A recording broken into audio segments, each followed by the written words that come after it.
Bonjour tout le monde, on y est, nous sommes le 4 décembre. Je tourne ça encore une fois très tôt, voilà, il est 4h06 du matin, vous commencez à connaître la chanson.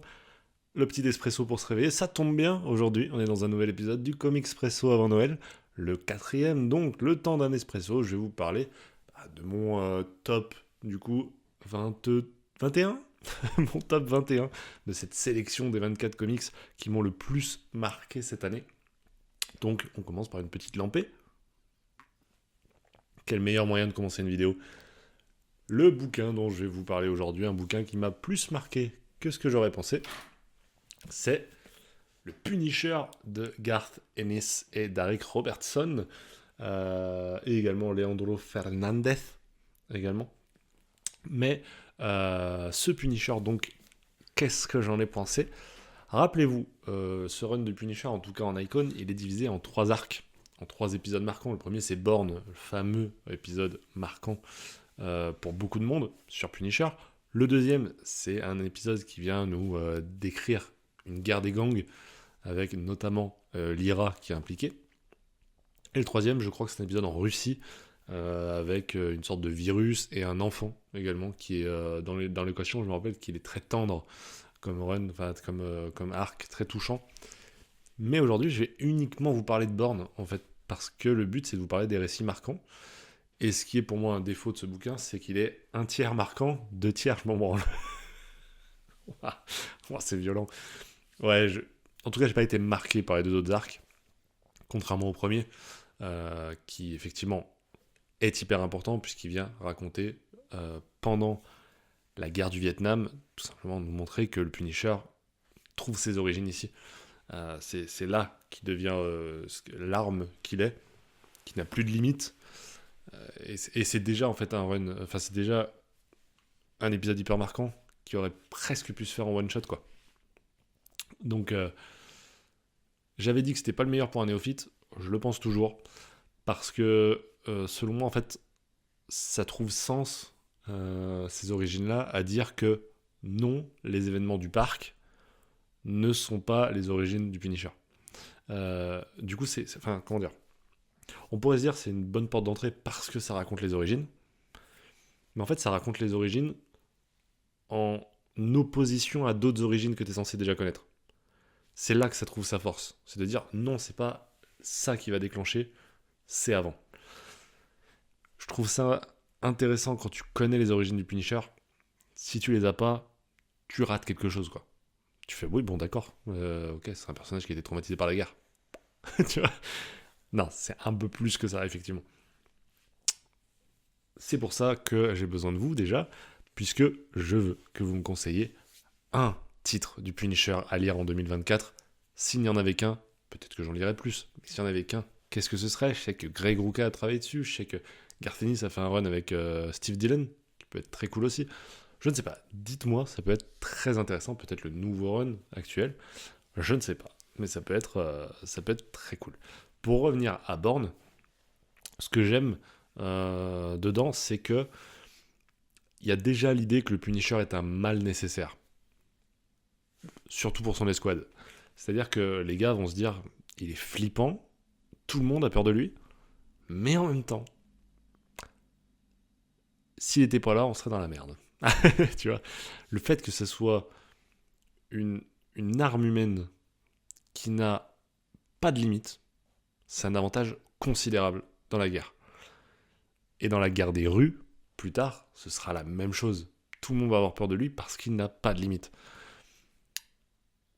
Et c'est déjà ce qui fait que ce récit est un récit mythique, fondateur pour le personnage. C'est que voilà, c'est trop important pour ce qui va se passer après et pour ce qui s'est passé avant aussi. C'est-à-dire quand tu es un artiste, que tu viens poser autant de bases sur un personnage, que tu viens autant redéfinir la mythologie du personnage, c'est qu'a priori c'est réussi. Ce que j'aime beaucoup, moi, c'est que... Oh, c'est le passage qui va être chiant. C'est venu me rappeler des cours de philo très basiques. On va pas partir trop loin, notamment sur Freud. Rappelez-vous, si vous avez fait des cours de philo, je pense que c'est un truc qui vous aura marqué, ce truc de la deuxième topique de Freud. Sigmund Freud il essaye de diviser le psychisme humain en 3 instances. La première, c'est le moi. C'est moi, tout simplement, celui qui interagit avec la réalité, le visage que l'on montre finalement. Et il est tiraillé entre 2 autres instances. La première, c'est le surmoi. Le surmoi, c'est toute votre éducation, c'est les lois, c'est finalement vos valeurs, etc. Tout ce qui vient freiner finalement la troisième instance qui s'appelle le ça. Et le ça, tu vois, c'est vraiment les instincts primaires, quoi. C'est la violence, c'est tout ce qu'on aimerait faire, enfin, tu vois, tout ce qui est vraiment le truc le plus, comment dire, tu vois, c'est ce truc-là. Il n'y a pas de mots, c'est de la derms, tu vois, c'est de la merde qui est régie par le surmoi. C'est pas que ça, d'ailleurs, hein, c'est toutes les pulsions sexuelles aussi, c'est tout, plein de choses. Et du coup, imaginez un personnage où la guerre a juste supprimé le surmoi. Tous les freins, là, il n'y a plus de loi, il n'y a plus de valeurs, tu vois, plus d'éducation, etc. Tout ça, rien des valeurs. Effectivement, il va pas tuer n'importe qui. Mais il n'y a plus de freins. Tiens, c'est un peu ça. C'est comme si tu avais un gros véhicule, t'enlevais les freins. Alors oui, tu peux toujours aller très loin, mais il va pas falloir s'arrêter. C'est un peu l'idée. C'est-à-dire que ça devient une machine de guerre qui n'a plus de limite. Donc c'est ça, moi, qui m'a vraiment marqué. C'est ce truc de... La guerre montre un visage qui est horrible, et du coup, ça devient un très bon récit de guerre, au-delà d'un récit de personnages, voire de super-héros, hein, puisqu'on est dans cet univers-là, en tout cas. Non, c'est autre chose que tu es en train de lire.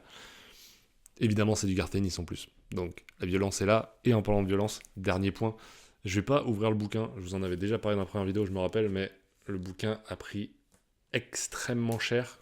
Bon, je peux pas vous montrer là, mais grosso modo, voilà.